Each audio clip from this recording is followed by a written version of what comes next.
Today we're joined by Peter Davis, one of the dedicated riders behind Blood Bikes Australia. Peter shares how Blood Bikes Australia started, the impact it's having across the country, and what it means to be a part of a movement where motorcycling is about more than passion. Was really that feeling of being a selfish thing that made me look at a really good reason to go for a ride. It so happens that one of my geospatial friends from Scotland, he was doing Blood Bike Scotland, so I thought, well, that's a really good idea. Welcome to the One Gang Worldwide podcast, your ultimate ride into the world of motorcycles. Visit cyclesworldwide.com, where we offer a completely free marketplace for everything motorcycles. Join our One Gang community where you can connect, share info, and swap stories with riders from all over the world. Join for free at cyclesworldwide.com and be a part of the One Gang community right now. What's going on, One Gang? We've got a great show for you today from the land of Down Under. We got Peter Davis, founder of Blood Bikes Australia. Peter, thank you so much for taking the time and joining us, man. Been looking forward to this one. Absolutely my pleasure, and thank you for having me on your show. Definitely, Pete. We're very excited. You're quite the character. We had a good opportunity to get to know each other before we started recording, so we're excited for our guests to get to know you as well. This is going to be a fun one. So let's go back to the beginning. Where did you grow up? What kind of kid were you, and what were some of your early interests? I grew up in Brisbane, born and bred in Brisbane, which is in Queensland, Australia. I was a fat, short kid, but I did like rugby league, which I think you just call rugby. But I played that pretty badly, and at a pretty early age, I got interested in. Well, I rode. Me and my brother. I'm one of 7 kids, so I rode push bikes with my brother. 7. We used to ride them all over the place, and then so I was born in 1958, so Catholic family, no television, Right. Catholic or not. That's funny. How long did you play rugby? How old were you when you stopped? I tried to keep on playing. I had a bit of a break for a while and then come back when I was about 29. I played a bit of professional rugby. Nice. Bits and bits started breaking off me, and it was actually, I had a 5-year break. And, when you're a forward, as I was, and got fairly limited talent. Forward? That's intense, man. Jeez. Hey, I wanted to ask you, because you went into cartography, but was there something, like, did you go to school for this, or was this something that was just a profession you walked into, not really realizing what you were getting into? You've got it once. I was actually going to be a motor mechanic, and I got pretty good marks in grade 10 at school, which I think is the end of junior high for you. And then we go to grade 11 and 12 before we go to uni. And I got pretty good marks at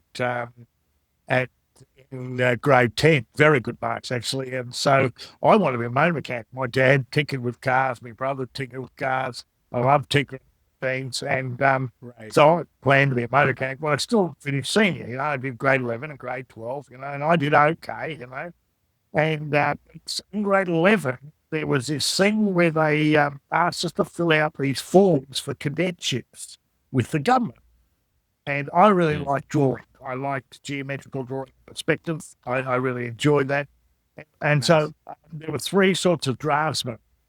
There was an architectural drafting, engineering drafting, and cartographic drafting. They were the only 3 things, and I didn't know what a cartographic draftsman was. I didn't have a clue, but it was the only other drafting on the thing. Anyway, so this is a grade 11, anyway, so I went through grade 11, grade 12, did the things that you do when you're 17, and anyway, so I had a few interviews with a very good service station that had a really good motor mechanic set up, and I was going to be an apprentice motor mechanic. And I'd been 2 interviews. I virtually had the job. But I went away on holidays, and I come back from holidays I went on holidays with mum and dad and the family, and come back from holidays, and there's this letter there from the government. So come in for an interview, for a cartographer. Right. Man. Oh, great. I remember doing it. And the time had actually passed, but my dad had always told me, don't ever burn your bridges. So I rang the people. I said, look, I've been away on holidays, just got the letter. Well, can you come in for an interview tomorrow? I said, oh, yeah, no worries. So immediately I went to find the little booklet that we got at the time in grade 11 to find out actually what a cartographer was. Because there's no Google, and we're talking 1970. That's right. That's right. And so, the bus on funny. the way in, I'm reading what a cartographer is. But anyway, I got off at the job. And I decided to do it because I love drawing. And I could always do my mechanic stuff on the weekend. I could, like my dad could tinker with cars, my brother tinker with cars. I could do that on the weekend. But you really can't do drawing stuff on the weekend. So I decided to become a cartographer. Right. Well, that was fate pointing me in the right direction because I spent then 35, 40 years in the geospatial industry and a great time in the geospatial industry. You know, like I started my first week as a cartographer drawing O's. It was all pen and ink. And then we started to move into computers and the technology in the time, from the time I started in 1976 was till when I was sort of moving into the more serious stuff around 82 to 88 was amazing. And I was fortunate enough to be able to be on the cutting edge of a fair bit of that stuff. Yeah. By having the concept in your mind of doing it with pen and ink and the full color process, it actually meant I had a better basis for designing digital mapping because I put 4 layers. Sure. Yeah, that absolutely and makes sense. get files to a reasonable size, which, you told me that when I was 19 years old or 20 years old, and I would have laughed in your face, you know. But I ended up as a consultant for 4 years in the geospatial industry worldwide. So it was Crazy. I was very fortunate. Yeah. Peter, before we get too far into that, past that first spat in, the good old school pen and ink, I wanted to ask about those first 6 years in training. You then went on to join the Queensland Department of Mapping and Survey.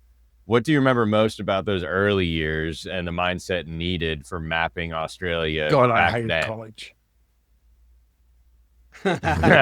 Well, you see, I went to the University of Technology and we did 3 nights a week for 6 years. And you worked all day and you did it. Retrospectively, it really is a perfect way to get your qualifications because you're using them during the day and learning stuff at night. But at the time, I'm 7.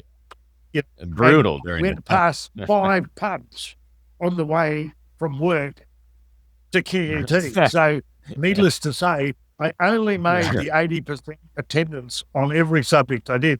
And a couple of subjects I liked so much, I did them twice. Really? Oh, gosh, no. He's Are you saying, serious? He's saying he had to do it again because he I screwed just up. started them It's so those damn much. pubs. They shouldn't have had those pubs.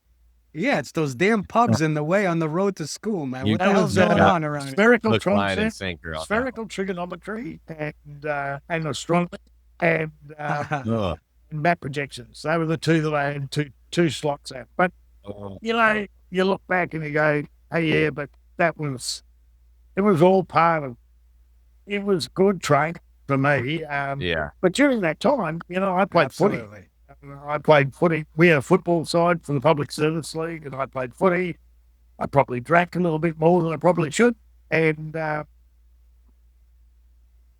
Hey, Peter, you kind of touched on this earlier, but I'm going to go back into this because next 20 years, you became the marketing manager of Hema Maps. And which is really one of the biggest names in Australian navigation, correct? And especially in recreational mapping for recreational purposes, caravanning, 4-wheel drive. Well, what would those years like for you when you now all of a sudden went from being a worker now to more of a management level position and seeing the growth? How did that all transpire? It was exciting. Like when I started with Hema, we didn't even produce maps. We were a distributor of maps. And then I started talking to Henry, Henry and Margaret is what Hema stands for, and they own Hema, about our adventures with going bush with my dad and my brothers doing four-wheel driving. And we realized that there was a market there for those maps. And so to be on that cutting edge and to be able to do, like we went across the Simpson Desert in 1983, and I was charted our route across Simpson Desert on topographic maps. There were no maps available. Oh, cool. But 5 years later, we produced a Simpson Desert map, which we'd done through GPS navigation. To be on that cutting edge, we were among the first mappers in the world to actually collect our data via GPS and download it directly into mapping software. And we were doing that before there was an Esri or Really? Wow. We were doing that before there was. I'll tell you a funny story. I actually come across a mob called Tracks for Africa out of Cape Town when I was jumping forward a little bit. Sorry about jumping forward, but jump forward a little bit. No, it's okay. It's okay. Anyway, I come across this mob and I thought, oh, that's interesting. And so I rang him up to make an appointment because I was working on behalf of a client. And he says, oh, wow. He knew me. I didn't know him from Adam. Huh. Because he knew exactly You're a what we were celebrity. doing. As it turned out, he was doing exactly what we were doing, only in reverse. He started with the mapping with computers and creating digital mapping and navigation. And then he got forced kicking and screaming into producing paper maps. Well, we started the other way around. Wow. We used collecting Why? data to get a map. Do you know why? And the reason was he was a tech guy and he loved touring South Africa and Namibia. And and he had a really clever way to do it. He used a lot of crowdsourcing. I mean, and I didn't even know what crowdsourcing was when I first met him. Yeah. He taught me what crowdsourcing was. But then when you consider that he was following what we were doing, and I had no idea that he was following it. Nicest guy you'll ever want to meet. Yeah. Lovely. They still produce beautiful maps and beautiful data for South Africa. And the weirdest part is, I follow him on his Facebook page and all that, but the weirdest part about it is the outback of Africa is so similar to the outback of Australia. You see his photographs and where they're camping and where they're doing stuff and everything. That could easily be outback Australia, So, it was a very exciting time to be in the industry, and my time and my challenge at the time was to, as we started to move away with technology being more handheld, I felt it was really important not to lose the value of the paper map, not because I'm a troglodyte, not because I was trying to hang on to the past, but because the best way to get the overview is the paper map. You can lay it out on the table, 100%. You can get the feeling, you get the picture in your head. Then when you're following in addition, you've got the right picture. So as soon as you are moving off that picture that you captured in the morning by looking at the map, you go, hang on, something's wrong here. I'm going down the wrong track, You only could know that because you had to look at the big picture in the morning. And that was my big challenge. And I did a lot of work communicating that, educating that to the map using public.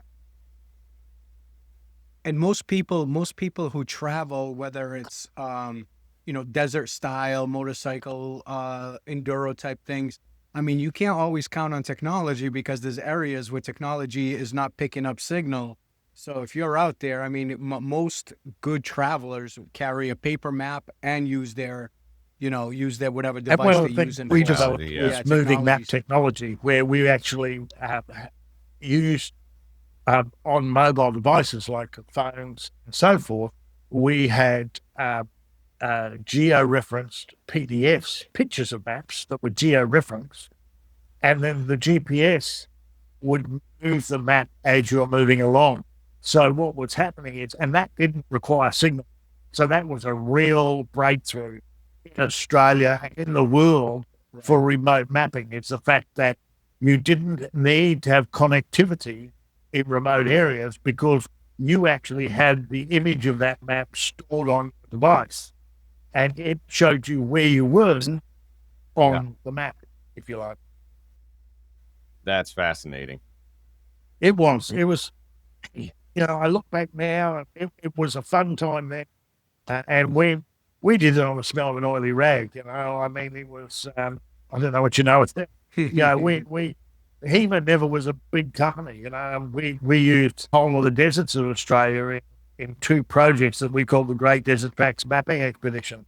And we did that by bringing family along, We'd have one Hema person and one family member, and then we'd go and drive the tracks and roads, and record the data. So Very cool. it was like pioneering sort of stuff. I mean, I know that we cars and technology. Yeah, absolutely. That's so It cool. makes you feel a bit like an explorer, Yeah. I've got an 11-year-old son, an 11-year-old nephew, and a handful of other nieces and nephews. And I think kids will really love to listen to this episode. It's cool because they've kind of become detached from the old school paper ways of doing things. So this kind of stuff is so interesting to young minds. I can't wait to get them to listen. I've got a lot of friends in the States, especially in National Geographic maps out of Colorado, they're based. But they still do a lot of that stuff, but they're not. It's all linked together now.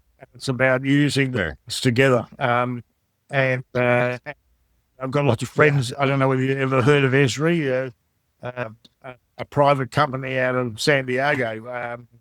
It is the world-leading developer in mapping software, in being able to interpret geographic information and turn it into a useful image or useful program, then it's still a very exciting time in geospatial industry in the world. Yeah. What did you say the name of that company was? Esri, ESRI. ESRI. Okay, cool. Something Institute, I think it is. Jack Dangerman is the founder. Still a private company, but is all over the world. Jack Dangerman and his wife own the company, private company. Really nice story. Nice fellow too. All right. Very cool. So moving forward from Hema, you founded your own company, World Mapman Solutions. Yep. What niche or opportunity did you see that made you take that leap into entrepreneurship? Well, what happened was I could see in the I had a lot, because I was on the board of the International Map Industry Association. I had contacts and I had valuable friends and contacts in the industry throughout the world. And one of the things I could see is mapping throughout the world was still very much a cottage industry in lots and lots of places. And they couldn't afford to have a marketing person on board all the time. What's up, One Gang? I used to think that if I spent big money on riding gear with a logo on the back, I was getting top quality. I gave Leather Up a shot. I wasn't sure at first, could I really get quality gear without spending a fortune? But after putting tens of thousands of miles on their jackets and vests, I had my answer. No busted zippers, no loose stitching, just solid, well-made gear that lasts. Leather Up carries trusted brands like Milwaukee Leather, Hot Leathers, and more, with gear for every rider and every budget. Plus, their customer service actually cares and picks up the phone, something rare these days. So do yourself a favor, check out leatherup.com. Whether you need jackets, vests, chaps, boots, helmets, or luggage, they've got you covered. And because you're part of the One Gang Worldwide family, use code CW20 at checkout for 20% off your entire order. Stop overpaying, gear up with Leather Up, and see the difference yourself.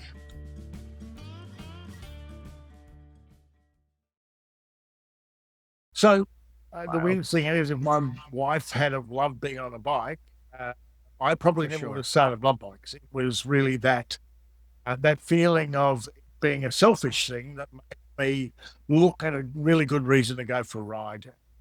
it so happens that one of my geospatial friends from Scotland, he was doing Blood Bike Scotland. So I thought, well, that's a really good idea. That's a good excuse to go for a ride, and no one's going to give you any shit about it. And then the wife won't be upset because you're doing good, I mean, except it's you're on the good motorcycle riding. So I started doing a bit That's of right. research. I started to look at what the system was. Blood bikes throughout the world really is a last resort transport for medical things. Like when people get stuck, they basically can use blood bike, which is a group of volunteers. So I started to look at what the setup was in Australia for that sort of thing. And what tended to happen in Australia was that when their normal courier system, they had a very good courier system in Australia, medical courier system. But when that sort of fell down, they went to taxis, which cost the whole system money. So I had a friend in a hospital, and Barnard Hospital is a Catholic-run hospital here in Brisbane. The lady, the general manager of motor pathology, got the idea straight away. Basically, what we were was, we're not going to take anyone's job, but I wanted to offer a last resort transport service for whatever they needed, right? So she got it. We started, and so I did my first delivery on the 21st of September 2019. Peter, what did that very first ride feel like when you delivered pathology between hospitals? I was delivering blood operation. Operated the next day, and they'd actually undercated for the blood there, and so they wanted some more to be safe, 10-foot tall and bulletproof, and just doing, of course, just doing something that you love doing anyway.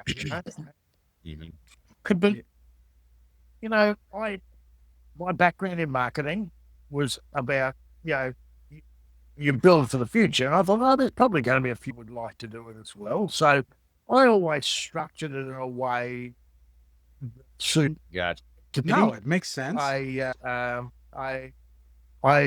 wanted a different model for this, so I actually come up. It took me ages to figure out how to describe what I've done, because all of our volunteers are individual, independent volunteer operators. Right. And I couldn't think, how do you describe that? Well, it's really a franchise model.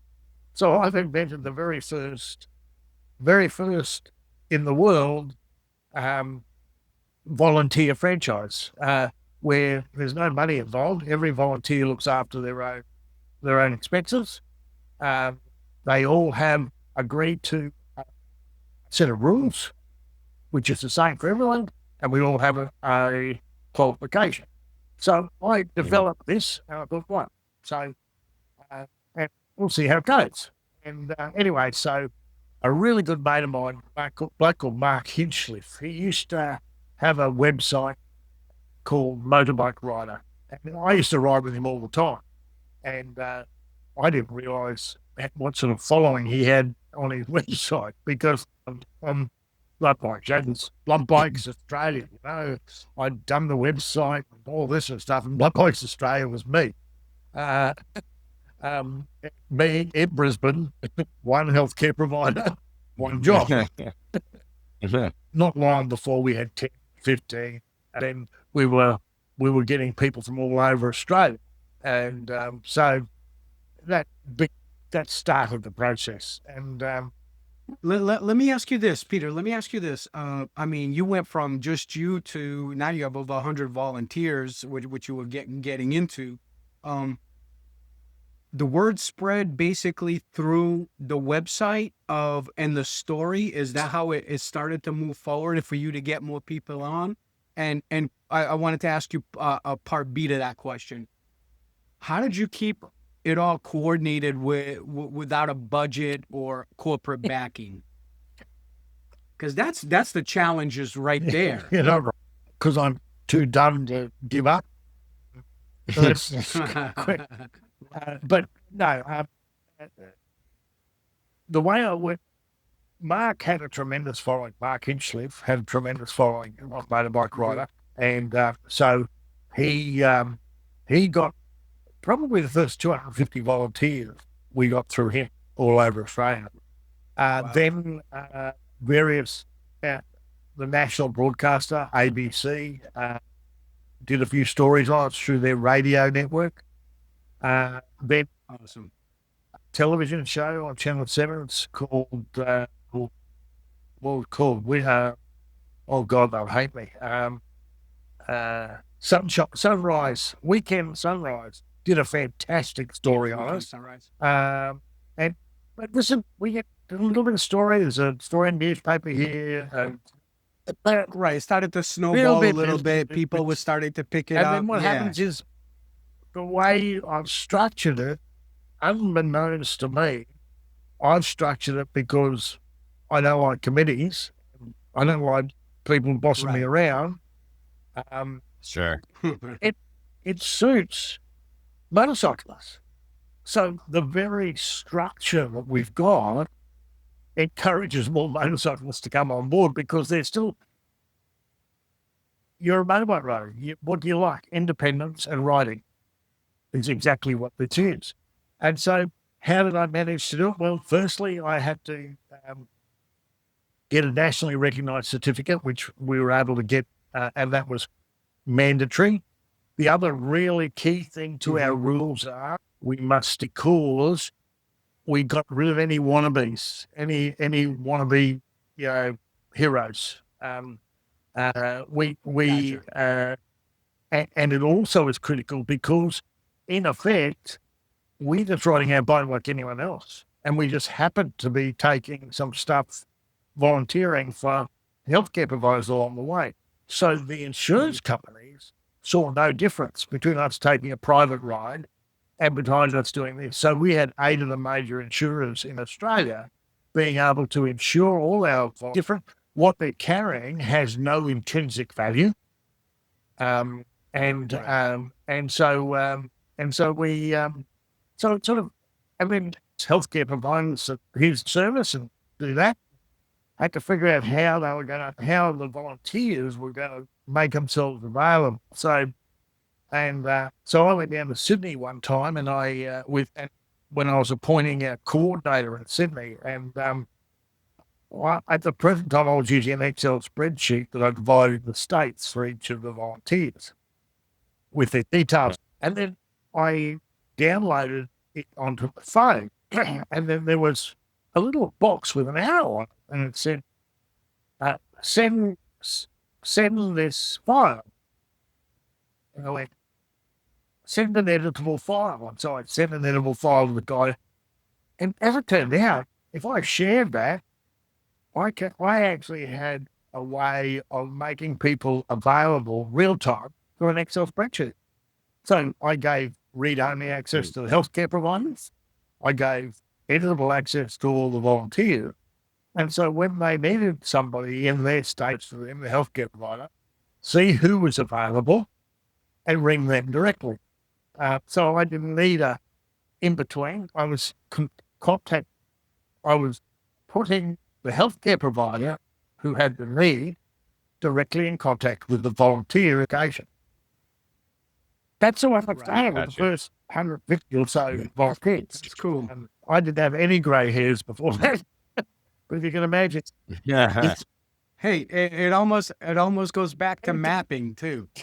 You know, does. You're giving them the right points to It go really to. does. So kind of came back around. And That's if you can fun. imagine cool. that if I've got 250 volunteers with editable access to an Excel spreadsheet on my OneDrive account, you can imagine there were a few headaches. On more than one occasion, all of a sudden, this Excel spreadsheet disappeared because someone had deleted the whole sheet off the OneDrive account. So there were many occasions when I'm panicking early in the morning, and my level of knowledge of these things is really small. I know what I know. And I know a lot more now, but I know what I know. Anyway, I wanted to get out of this Excel spreadsheet. So I formed a group of nerd volunteers that I call my brain struts. And I said, look, I want to do an app. I want to do the same stuff we do with Excel, but I want every volunteer to be able to make themselves available and be seen where they're available real time. I want to be able to allocate jobs and want them to be able to take jobs and and to do all this That's cool. through an app. Yeah. So let's talk about how we can do this. Anyway, so we talked for a while and we talked about design, and then I came across one of our volunteers in Geelong called Sabina, who's probably, I think she might be over 60, but anyway, she's a computer genius. Anyway, so I was in Melbourne and we talked about the design. Sabina got it. She got it straight away when I wanted. And so Sabina and I really got Right. down to Tim Tax, what did it need to do? How we going to, and so I could design it, but I didn't have a clue how to make that work. Anyway, so I'm in Melbourne and we've been talking for some time, and Sabina says, okay, here's some links. See what you think about it. I think I've done what you've said. And so these were web links, and so I click on the, oh, that's awesome. There's 3 web links, one for administration, one for the healthcare provider, one for the rider. The admin, you have to log in, you have your own login, same with the rider, right? And this is awesome.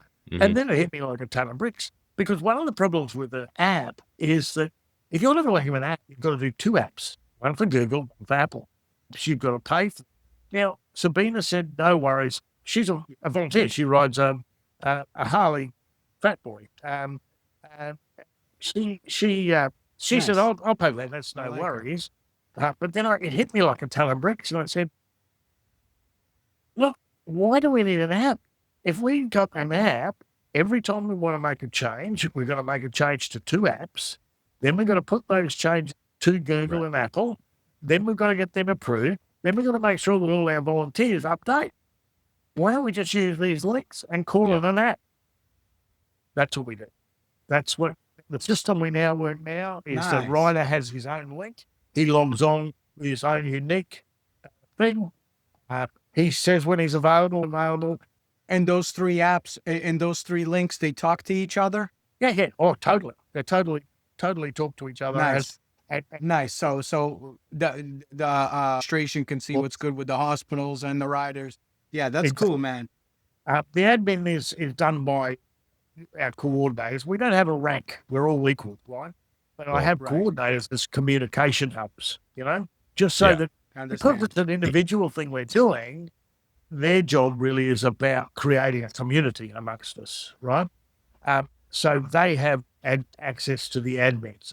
Paul, the hospitals have their own link, and they can see all available volunteers within a 200-kilometre radius. Nice. They click on a little icon, their name comes up, their telephone number, they ring them, say, look, I've got this job to go from here to here. Are you available? Yep. So then they hit a blue box and they fill in all the details themselves, and they appoint that job directly to that rider and that rider's inbox. And then he takes the job, puts his kilometre down, and it just works great. I mean, it's cool. And we have regular scheduled jobs that the healthcare provider can add in, and now it's, Sabina, she's a genius. And Sabina's actually in Slovenia at the present time. We might even talk about that later on. It's part of the reason I talk to you guys. But cool. All right, awesome. But she's the most beautiful lady ever, and I just wow. I mean, it's made our system the envy of the world. I mean, because it's cool and it's easy and it's simple. Peter, let's talk about the model a little bit more. It's a unique model. There's no fundraising, no payments, no red tape. Riders pay their own way, and everything runs on goodwill. So how do your volunteers cover the expenses, out of curiosity? And are there any other cool sort of factors to the model? No, you've got to come back to why I started it. Yeah. And that idea is shared with now 366 volunteers, is that it's a bloody good excuse to go for a ride. We'd be going for a Right. ride anyway. We pay for our own Uh-huh. fuel. We service our own bikes.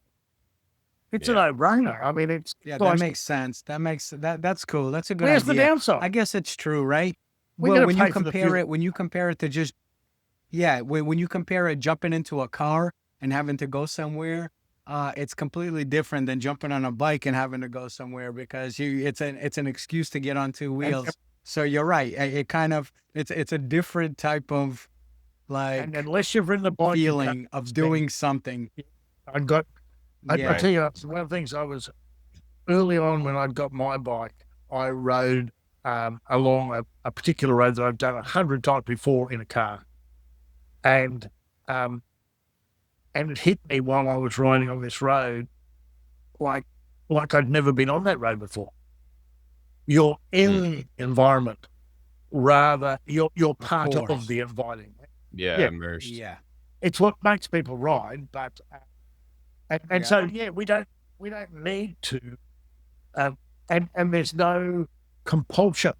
Yeah, there's no expectation about how often you should be available, about how often you should take jobs. You take jobs when you want to Yeah. take jobs. You make No a run pressure. yourself that, and if you can't afford it, then that's okay. You just don't make yourself available. It's okay. We have been fortunate that we have on. This was the weirdest thing ever. We've received 2 federal government grants, and it's through a Nice. volunteer scheme. One was 5,000, one was 1,500, and one of our volunteers went to his local member, and there's a volunteer grant.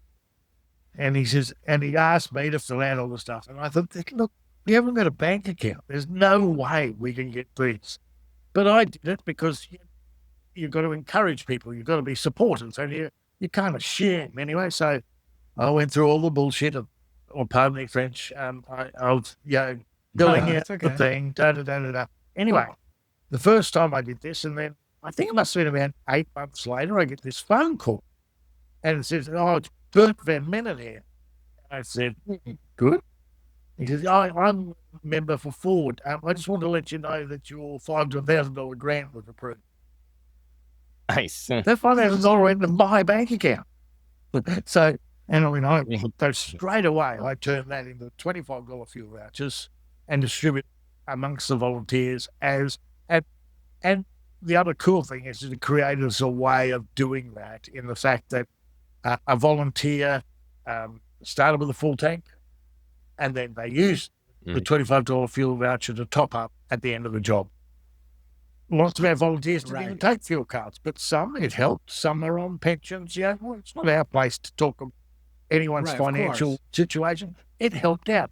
And the other lovely thing, have that situation, it just takes that little bit of doubt out of your mind about whether you want to do a job. You say, oh, well, Yeah. we don't have to pay for fuel for it. And so we did a Right. $1,000 grant and a $1,500 grant. And we're now working with Rotary, and we might have a more long-term plan. But once again, Right. it's only about fuel, and it's only about Yeah. tied to fuel that's used doing the job. And whether that comes to fruition or not, because we have had from time to time people that have said to us, how can we contribute? And we didn't have a bank account. Well, we might be solving that in the long term, but I don't want to, it's not going to be intrinsic to the way that we recruit. We will still always Of recruit course. saying, if you want to volunteer, you look after all your own expenses. And then if we happen to be able to help out along the way, bonus, but not intrinsic to our operation. Yeah. You've expanded into deliveries of breast milk, COVID test kits, urgent pathology. Basically, each one's really requiring real trust from your volunteers to get delivered. Are you expanding into other services Yeah, at yeah. this moment in time? Are you guys looking into? Can you get into that? Yeah, a little bit? we started off doing blood. That was what we started, whole blood. Our agreement with all the healthcare, but we now do 73 healthcare providers Australia-wide. We volunteer for 73 healthcare providers Australia-wide. But our agreement with them is we will take it securely and weatherproof. It's their responsibility to give it to us in a way that's commensurate with transport. So if it needs to be on dry ice, Right. they supply it, and they supply the way it's encapsulated. If it needs to be on ice, that way. So they give it to us in a way that we'll keep it secure and we'll keep it weatherproof. So that it puts the onus on the people that know what they're doing for any particular item, right? So that's one point. The other, so that actually the thing. So now we do, because quite a few samples that we take, some need to be refrigerated, some cannot be refrigerated. They've got to be at room temperature. You quite often, we do urine, we do all these fluids that you really hope that they've stored it very. They don't spill. We do biopsies for cancer. We do scan cornea for the Lion's Eye project, and you have a number of Lion's Eye projects in the United States, in Wisconsin, in the Rocky Mountains, and Ohio, all run by the Lions as a charity. We transport for them. They just had a bit of a party for us yesterday in Victoria because we've been transporting for 3 years for them. Thousand cornea and scoria. Scoria is the bit of your eye, the muscle that holds your eye, and of course your cornea is there. We do biopsies, clinical trial programs. We do one of the really rewarding things we do is what's called a hospital and home program. There's lots of people that with immune deficiency diseases, especially if they've got cancer, where it's quite problematic for them to go to a hospital because that's where most germs live, in a hospital. So what they've been taught to do is how to treat and administer their consumables. But previously, either the family or themselves had to go and get those consumables. Well, now we will take it to their home. And that's a very rewarding thing that we do. So we take equipment. I tell you a really interesting story the other day is that one of our healthcare providers, Toowoomba Base Hospital, the doctor there had been trying to get in contact and get some information to a patient.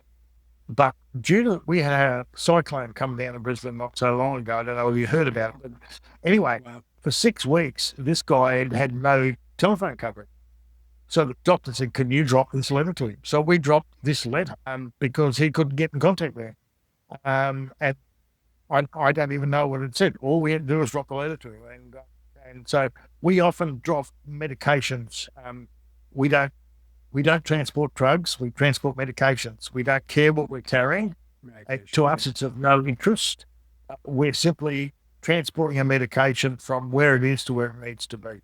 So that quite often it's between hospitals. And so breast milk is another pretty cool thing that we do, and that's where a mum who's had a preemie baby is back home again, but they make some breast milk when they're in hospital, and they have to figure a way to get that breast milk back to them. So we've done 2 relays of breast milk, one from Brisbane to Hervey Bay, which is about 400 kilometres, and Brisbane to Rockhampton, which is about 600 kilometres. We did it as a relay, and we so that breast milk. Oh, cool! And equipment. I mean, a hospital runs out of some gear that they need. I mean, we had an amazing situation not so long ago. Is that it was Christmas a while back anyway. Mildura Hospital. Mildura is on the border of the Murray, which is on the Murray River, which is the largest river in Australia, which is the border between Victoria and South Australia. Mildura is right up next to the South Australian border as well. It's about, I suppose, about 600 k's north west of Melbourne. They had run out of antivenin, and they really don't want to be out of antivenin. It normally doesn't happen, but they run out. So they rang up in Melbourne and said, "Look, can you get some antivenin from the hospital to the airport?" Well, to the airport by 3 o'clock that afternoon, they had antivenin. Then awesome. They reported back to us, and this was, once again, it's one of those sense tingles, and you go, makes you feel 10 foot tall and bulletproof. Is that that afternoon, a 5-year-old child had got bitten by a snake and came in, and because they because we were able to get the antivenin to them, that kid was safe because they had antivenin. And you go, and I mean, we don't make a big deal of it because we're not heroes. That's we incredible. Don't No, but makes you feel it good. is. But Really it's just, makes- and the thing is, the beauty of it is it's volunteers. It's and people we're that don't selfish have to be volunteers. doing We're this. just doing what we love doing anyway. Yeah, you just want to Right, go you for a just love to be ride. We're the riding. world's only Exactly. selfish volunteers. That's right. Oh, gotta get Symbiotic. there, boy. Yeah. Oh no. Yeah, Peter, actually speaking about the volunteers, managing volunteers across, all of Australia from big cities to rural towns, that must come with some serious challenges, I would imagine. So, what's been the hardest part of scaling the Blood Bikes network? Look, what we do is once we have a group of a significant size in an area, a group of volunteers, significant size, and those people have the potential for work, I look for someone that stands out, and then I will ask them if they're prepared to be a coordinator. A coordinator, it's not a rank, but it's all about being a communication hub for that area, to create a community in that area when you're doing something that's pretty individual anyway. And look, I've got 366 amazing human beings. I mean, it's not that hard because the people are awesome, and they get it. They get it. They get the fact there's no rank. They get the fact they understand what's going on, and so it's not really as hard as you would think to manage. The communication lines are kept open all the time. I'm founder, for want of another word, but I always emphasise to people that I've done 4 jobs this week. I'm just like any other volunteer. I make myself available when I can. I do. I look after over horizon stuff, but that's my choice. I decide. I decide to do that. That's my labour of love. But these people are just amazing. I've got a guy in Western Australia that does a run from Perth to Geraldton and back to deliver a coin for an operation, right? And he rang me and got back. He says, "Oh, what a run! It was great." He said 995 kilometres. I felt like just go around the block just to click up 1,000. That's 900. Yeah, that's a hell of a You ride. just done this run, and that's the sort of caliber of people. Right? So It makes great. me very humble to think, and they're just amazing people. They just Yeah. You are very humble, and I think that's one of the reasons you were nominated as Queensland finalist for Australian of the Year, Local Hero of 2023. Well, but you know what? But that's cool. But listen, you know what? I know that you don't want to take, you don't we're like not to heroes. take, and I respect that. You can tell in your personality, but that you're a humble person. But what was that recognition like for you personally, just for the mission you've built? I mean, this was just really just, hey, listen, I want to go for a ride, and my wife won't be mad at me, to now being nominated by your country and your area for something that cool. I think that speaks The volumes. fantastic thing Yeah. about it is it's opened doors for me to communicate about Blood Bikes Australia. One of the side things that has happened as a result of that is that now every year for the last 3 years, I've been asked to be an Australia Day ambassador, and it gives me the That's opportunity to talk about blood bikes in areas where we're not necessarily. So that to be, I nearly threw up. It was local hero. I disagree. But the fact is, it gave me an opportunity to talk to people about what Blood Bikes volunteers do in places where perhaps I never would before. And and as far as I'm concerned, I'll take the award. I'll take the award on behalf of all my volunteers because, I do. Right. I've got a volunteer in Canberra that's done 1,500 runs.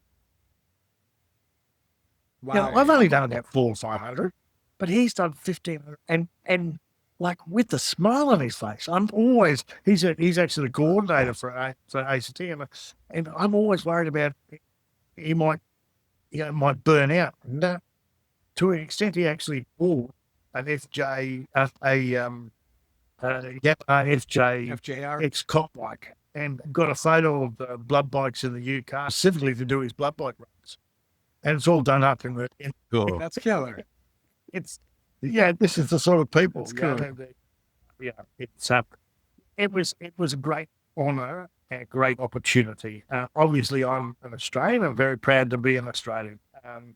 But more important than anything else, I certainly think in this day and age, I like to think myself more as a citizen of the world. And we're all this third rock from the sun is not that big. And as a cartographer, I know damn well it's not that big. And we should all sort of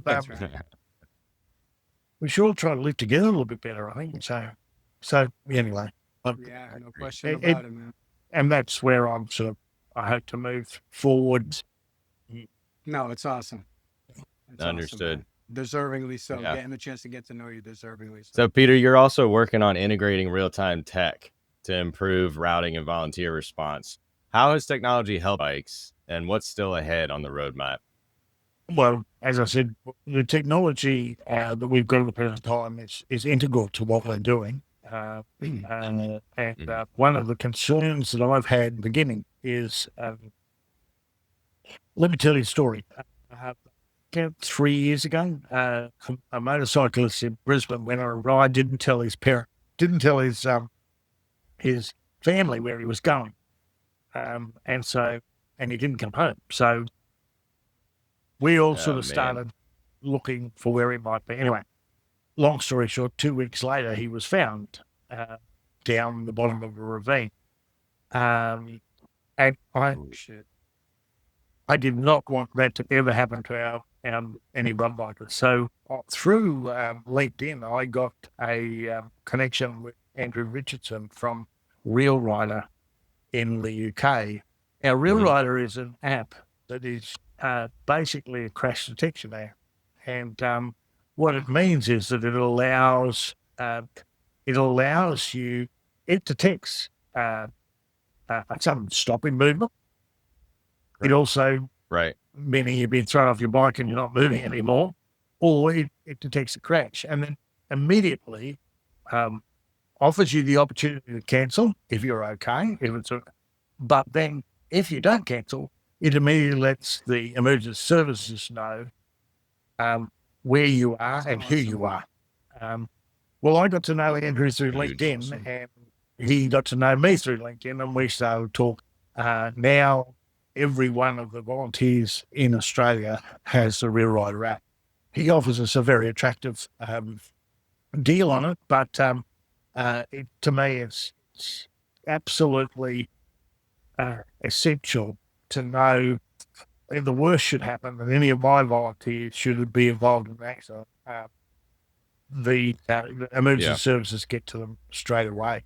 As far as technology is always a developing thing, and we tweak what we're doing as far as communicating where we are geographically and so forth all the time. We've got a wide range of technical knowledge amongst our volunteers, so it's important that we do go by the KISS principle. Keep it simple, stupid, And but the Real Rider is a real. And if ever you get a chance, talk to Andrew. I think he's the founder. He come up with the idea.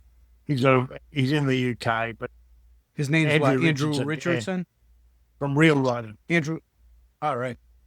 Hey, Peter, I wanted to ask you something. What's something the general public still doesn't understand about blood bikes?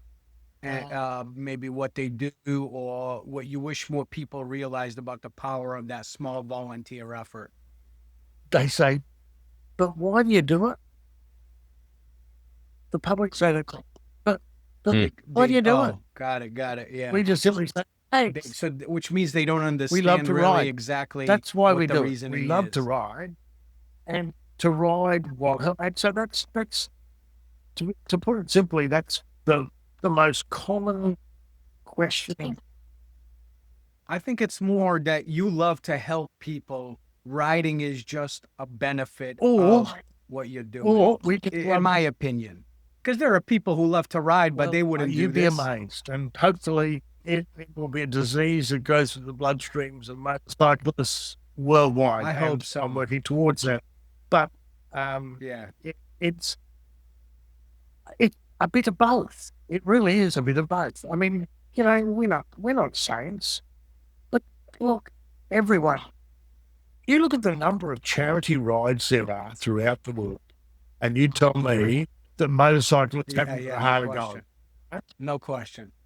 No, we're some of the most given The Black communities Dog there rides, is out there, so. the rides for the motor disease, the rides for kids, all over toys the for world. tots, kids, all everything, sorts of people. I mean, Yeah. you can tell by the number of different sort of bikes we have, but all sorts of bikes. We've got a good number of Harleys amongst us. We've got all sorts of bikes.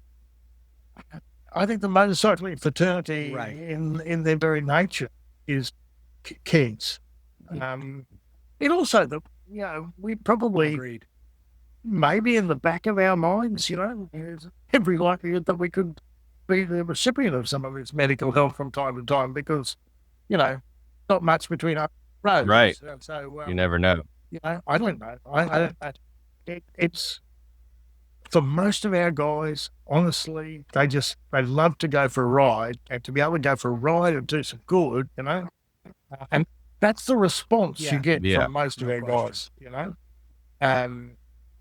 So and girls, we got I think it's about 38 or 40.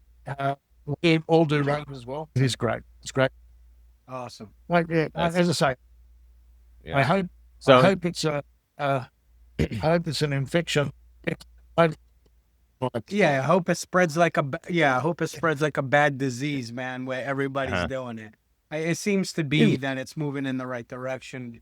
I mean, guys like yourself, lead it. And now there's spreads. I've got the opportunity through there's a mob called the International. Hang on, let me get it. The International Fire and EMS Motorcycle Response Unit Association, which is basically the professional arm of motorcycle first responders throughout the world. They have an organisation. I was privileged enough to. They got to know about Blood Bikes Australia, asked me to present at a couple of their conferences, and then I saw the opportunity to perhaps do a combined conference with Blood Bikes worldwide. The IMRUA have seen the opportunity. So next April, we're going to have the first ever conjoint Blood Bikes and IMA in here. And I'm hopeful of, Nice. and That's the whole awesome. idea is it's a two-step process. For the first time to get the Blood Bikes groups from throughout the world to talk together about their problems and their solutions. But more to the point, to allow people that might be interested in starting a Blood Bikes group in their country, region, or town, the different ways that they can set it up, the different ways it operates. And we've got the program is set up, and it looks very, very promising. I'm also I don't know whether you know, but there's another All right. Awesome. group of motorcyclists worldwide that is called the International Fellowship of Motorcycling Rotarians. I'm communicating. They have a website, a Facebook page. You can go and they've got a website and all that. But I'm communicating directly with them because, from my point of view, if I want to get that throughout the world, well, they're motorcyclists and they're Rotarians. Well, they love to ride and they like to serve the community. And surely that's a fertile ground. So I'm hopeful we'll get some of those people along from all over the world. it's off. Awesome, but it doesn't That's matter because awesome. we've already got So- we've got Yeah. people from It will happen. now. Blood Group in the Ukraine, when they started in 2019, around about the same time as I started, a bit before actually, but there was no war in the Ukraine. And they do exactly what we do. They volunteer motorcyclists that transport blood and supplies from where they are to where they need to be. But they've had to adjust and continue their effort now in a war zone. Yeah. And they're coming to talk about the issues that they've had from that. Also in Hungary and in Romania, there are groups now. Right. In Right. Kenya, there's volunteer groups. In New Zealand, there's volunteer groups. And you've got 35 or 40 in the UK and Ireland. So Man, wouldn't it be cool where in the world they had blood box groups that could help out? that's killer. That'd- Absolutely. It will. Yeah. It will. Yeah. It will. Peter, you touched on it, but the last question before the speed round, you'd mentioned going to the conference would be a good idea, but for someone listening today who is interested in starting something like blood bikes in their own country, what's the best advice that you could give them? The best advice I can give them is to get onto the Blood Bikes Australia website, shoot me an email, and I'll put you in the loop, put them in the loop of what we do, and start communicating. That's the best way to do it. The big thing, there are so many. Our model, the franchise model, is unique. Most of the other blood bikes use a charity model. Perfectly good model, just doesn't suit me. And I started with that.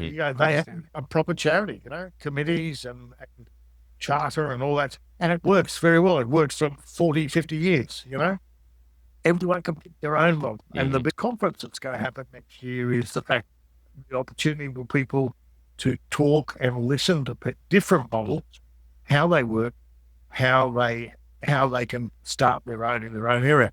But if they're, as a result of my discussion with you here today, if they've got a burning desire to shoot me an email, and my email address is on our website under contacts founder, and I can start the communication chain. I can talk about how we started and the details of how we did it. We've done that with New Zealand, and now New Zealand is up and going. So and we've shared our information about how we operate. They can operate differently, but they've learned, they have the opportunity to learn. So, yeah, if anyone's interested, please please talk to me, or for that matter, in the UK, there's a National Association of Blood Bikers, or look up the Facebook pages of any of the blood bikes groups throughout about the UK. As I say, the reason I think that it's so important, this conference, is to get people. It's a one in a lifetime opportunity to be able to talk to this wide variety of people that have come from different backgrounds and different ways of operating, so that you can find out the information to tailor make the way you might operate in your region. And Slovenia's a lovely country to go see too, with some great motorcycle rides. Yeah. Where's a good place for them to get plugged in with you and Bikes Australia? We've got the website, LinkedIn, what else? Right. The Facebook page is our primary source of and that's communicating blood, what we do. Space Bikes Australia, right? It's not Australia. Blood Bikes isn't together. Yep. No, and that was an accident I made in the start. Have you ever tried to save a name of the Facebook page that started? Inadvertently, I put it as two words at the beginning. That's who cares. Blood Bikes Australia on Facebook. And the beautiful part about it is that Facebook page is linked into the Blood Bikes Facebook pages throughout. So we've got 4,000 followers, and they're all dedicated people interested in what we're doing. If you tag that website when we post this podcast, then all of them will be able to receive that tag. Oh, that's Exactly. great, man. Yeah, Actually, right. And when I post a link to this podcast on Facebook page, the entire world of blood that's bikes, great, man. you'll have Great. the opportunity to listen. So they'll really probably give me I'll cop the serve. All Probably. right, all right, good. But they're all good people. They're all great people. Yeah. I mean, especially there's a Blood Bikes Dublin. The guy who started Blood Bikes Dublin, he's awesome. So and as you know, the Irish are. So and he is, and so he's coming to talk at the conference. Conference. Nice. Very cool. Yeah. So the conference is going to have. I've got Mick talking about how he's set up Dublin, which is a different model than others. And then I've got Blood Bikes in Manchester coming to do a presentation because for some reason they had to transition their entire charity. I think it was, I don't know why exactly, but I think it was to do with someone who passed away was sort of intrinsically built into the organizational structure, and they had to transition to a whole new charity. So to talk about that, I think is really relevant because, it goes to not only how you have to change the whole thing, but how an established Blood Bikes group turned into with them and the bad things they got rid of. Ukraine is coming to talk about how they continue their volunteering efforts while in the war zone. And then I've got actually the general manager of MATA Pathology. Cool. In MATA, she's going to come and talk about the positive effects of blood bikes to her as a healthcare professional. Oh, cool. Good. Which I think Yeah, because that's a different insight, of course. A number of panel sessions where people can and learn, and that's where I'm bringing in lots of people from. There's also a mob called Psychs on Bikes, started here in Australia, where they're all professional doctors that are psychologists, psychiatrists, and they're talking about mental health and the benefits of mental health. I want to show you something. Hey, Todd, Sykes. see this pillow that I keep here?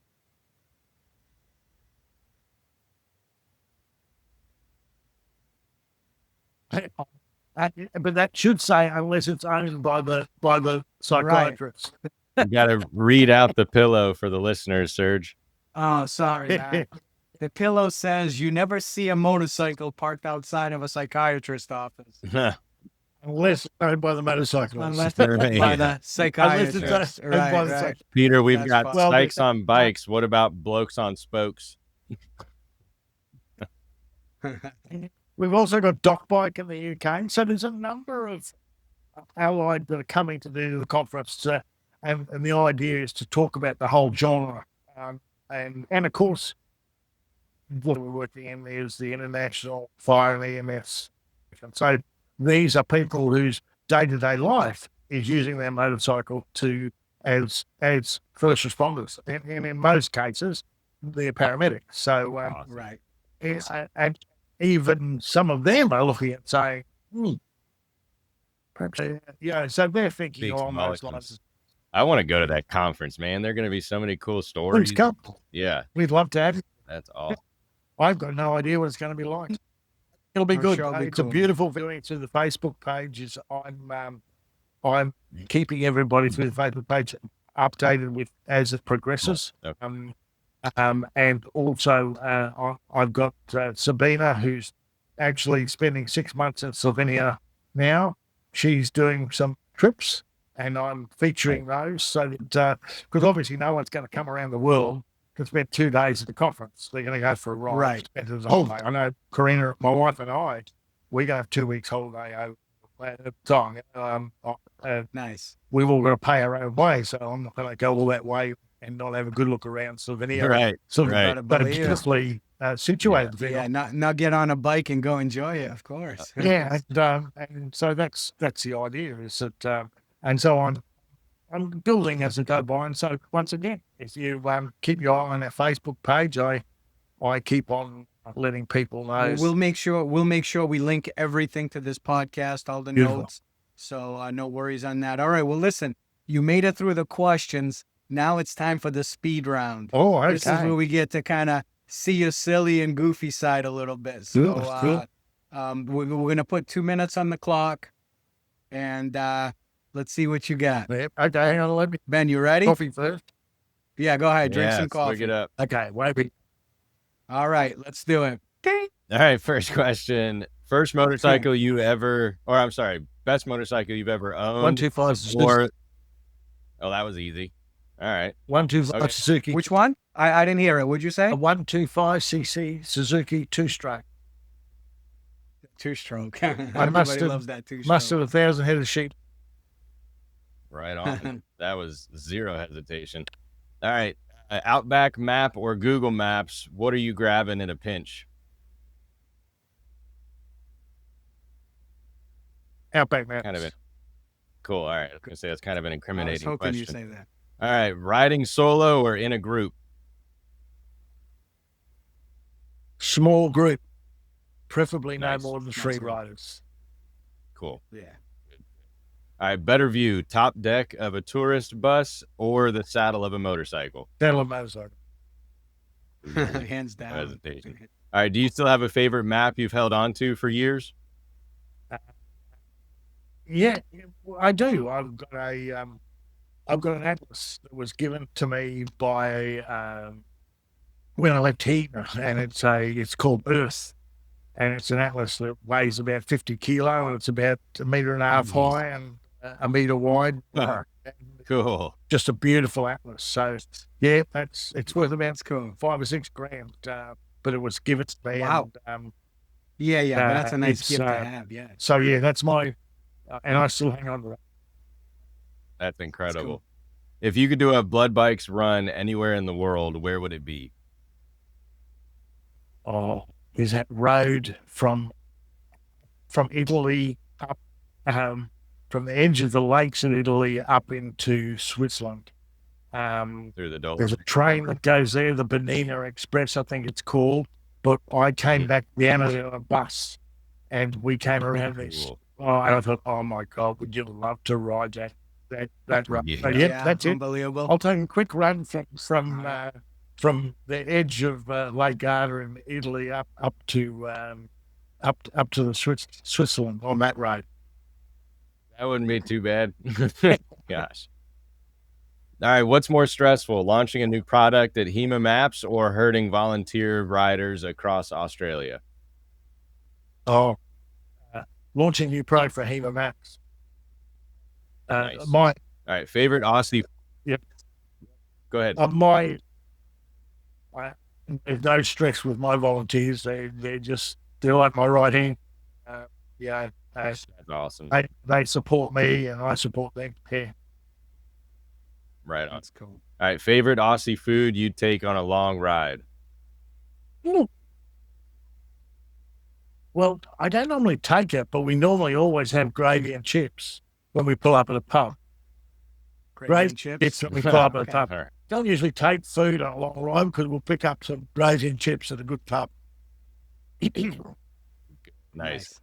Good excuse for a pause to stop. All right. So in this next question, we have written, be honest, but we don't need to worry about that with you. I'm just going to ask the question. Have you ever gotten lost while delivering something? As a cartographer, I've never been lost. At times, I haven't been geographically challenged. But as a photographer, Geographic I've never been challenge, lost. right. I always know where I am. That's We're awesome. third rock from the sun. Hey, perfect. All right. That's good. Yeah, you're never lost. All right. You've worn a lot of hats. What's the most fun job you've ever had? What I'm doing now. The most rewarding thing I've ever done in my life is being associated with the people that I'm associated to, blood bikes in Australia and the blood bikes movement throughout the world, hands down. And I've had some great jobs, but this is That's cool. quite meaningful. Wow. It is. That speaks volumes. You keep saying you're in denial about being a hero. You guys are absolutely heroes. You save Agreed. a kid. I mean, I know you're being humble, and I respect they're all that. great But I will people. say, from an outside I perspective, you're out. I agree. I mean, like, it's a great thing that we do, and there's about 1,000 people throughout the world that do it. And they're all heroes in my mind. Yep. No more or less is anyone. Yeah. But there's, and I'd like there to be Yeah. 5,000 throughout the world. Amen. They will be. Yeah. They will be. I understand the like selfishly fulfilling aspect of just going to, you know, ride your bike. It's a great excuse to go. So I get it. But I would double down Right. and say you guys are definitely heroes. Yeah, no question. It takes it's special sort of people like- to do this type of It stuff. adds a whole new dimension. to riding Not a everybody motorbike. does this. But it's 100%. just unreal. A I mean, purpose. Yeah. fancy. Who would ever think that doing something you love can be so rewarding? You know, I mean, Could be. you know, and Yeah.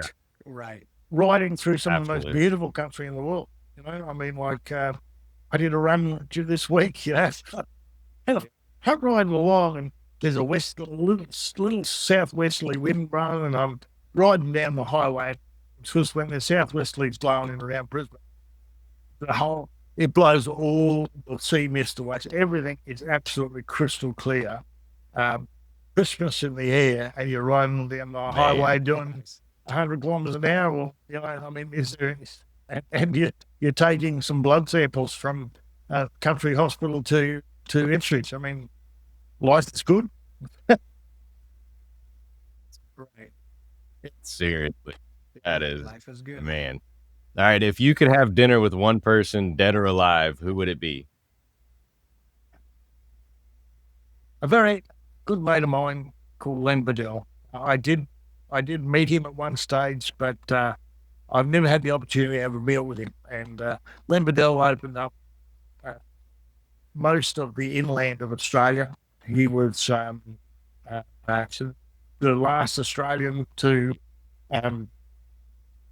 have the first contact with native Aboriginal people of Australia, and he had the task of I Yeah. don't know whether you've heard of Maralinga, but there were atomic tests done in the middle of Australia. He surveyed the locations of those and all the roads that led into it throughout the outback. So I'd love to have dinner, tea with.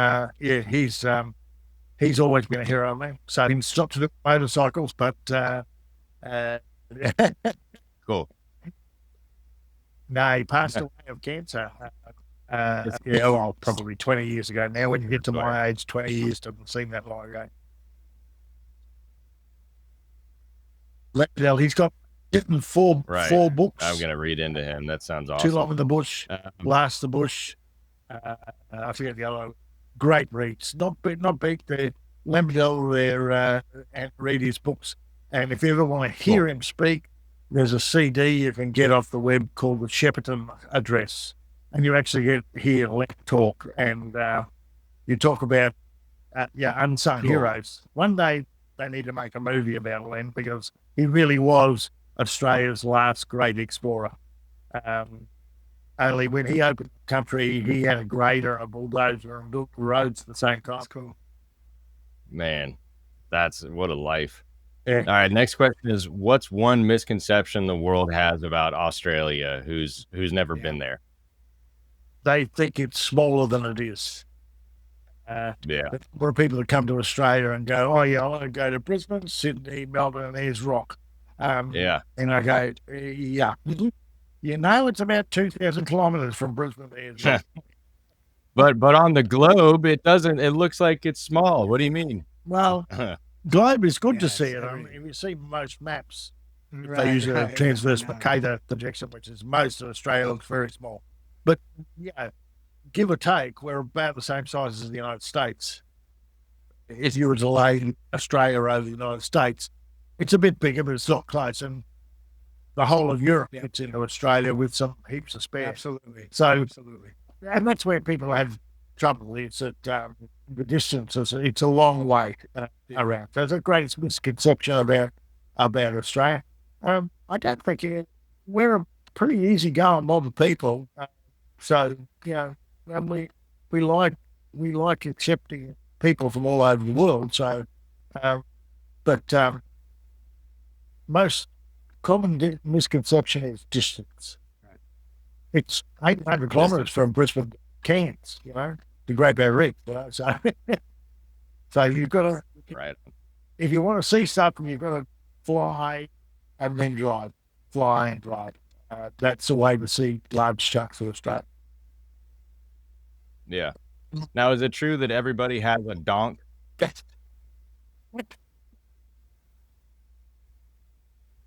I've got a donk. Sorry, I had to. I apologize. You better be I'll careful, not because in be. Australia, that word actually has a totally different meaning than on No way. than on Crocodile Dundee. What is it? Well, Is women it don't as in have it. PG? Oh, gotcha. All right. It's a slang. Gotcha. Good. That's good to know. Piece So, of equipment. So, yeah, those are the Not battles that we there's are anything going wrong through with here. it. Not that there's anything wrong. so I guess there is a large part of the population in Australia that does have a donk. Okay. Good to Probably know. about 48%, I think, is the common. All right. That is hilarious. Man. All right. Next question is go-to alcoholic beverage, and if you don't drink, what's your go-to snack? Cornflake. Easy. Oh, All right. cornflake's a favourite. Next down is single malt Scotch. Nice. What's one of your favorite single malts? Glen Moran. It's There's so called many Glen Glens. Moran. It's Glen Meringue. Yeah. single malt, 12-year-old. Nice. I got one for my birthday just the other day from my sons. Yeah. Nice. Nice. All right. Here's a fun one. How do your grandkids describe what you do?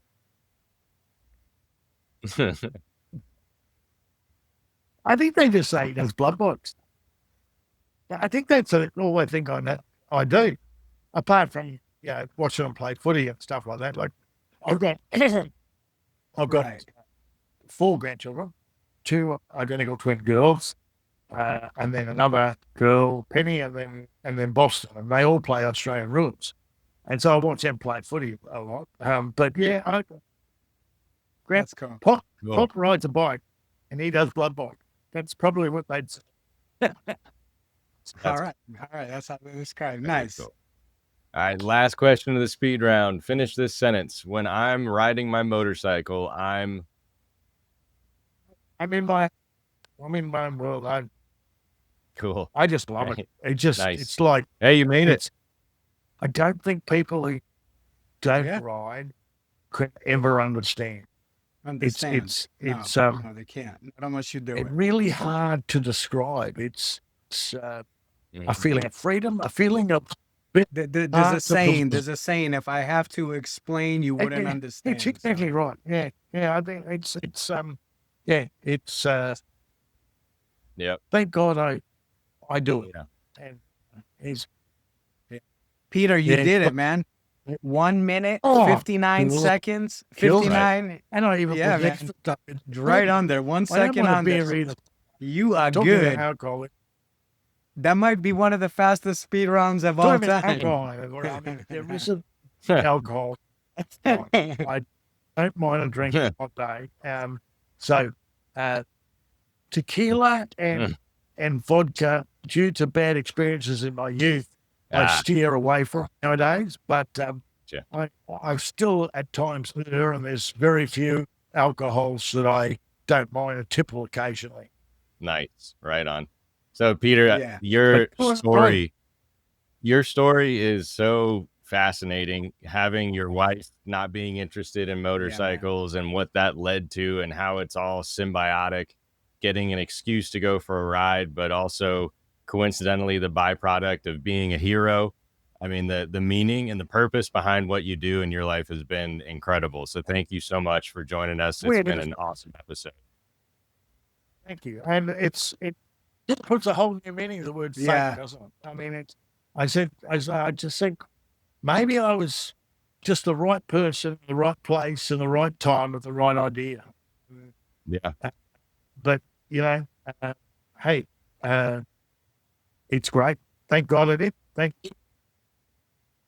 No, man, this is This has been one of the fun ones we've had. You can tell the genuine kindness in Oh. your heart, man. You're a good man. Keep up the amazing work and helping everybody out there. If you ever come down to the States and you ever visit Florida, we touch base. I have an extra I've some very good friends motorcycle in here. Florida. You're always free to ride. So we'll take you on a cool What do you clip got? and show you some cool stuff down here. What do you Okay. got?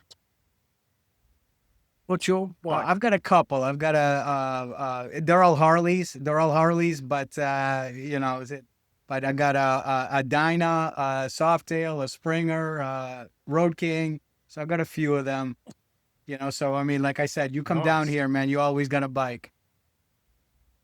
Well, I've got a good friend in Florida, so Nice. she just had her birthday the other day. So Whereabouts? Where is she? I forget where Oh, she okay, actually no is. worries. Somewhere. I forget her. I mean, she lived in Washington. We were mates, and once again, we got to be really good friends through the map industry. And, yeah, but she had her birthday the other day, so it was. But I've been to America quite a few times. I've traveled a fair bit around America, but there's a lot. As anyone who travels will know, anyone who loves traveling, all they can see is what they haven't yet seen. Absolutely. And I've been to Florida, but I've not spent any time in Florida. Cool. So yeah. Well, all right. You have a great weekend. Thank you so much for taking the time coming on our show, man. It's been an absolute honor and pleasure to get to know you. We'll follow the journey. Thank you very And we'll post everything out there. We'll tag Blood Bikes with everything that we get out there. And hopefully we can send some great people your way. Really appreciate it. And thank you so much for your interest. It's been a real pleasure to be able to talk to you today. And I just thank you very much. Definitely. Likewise. It's been a pleasure. Thank you, Peter. Thanks, mate.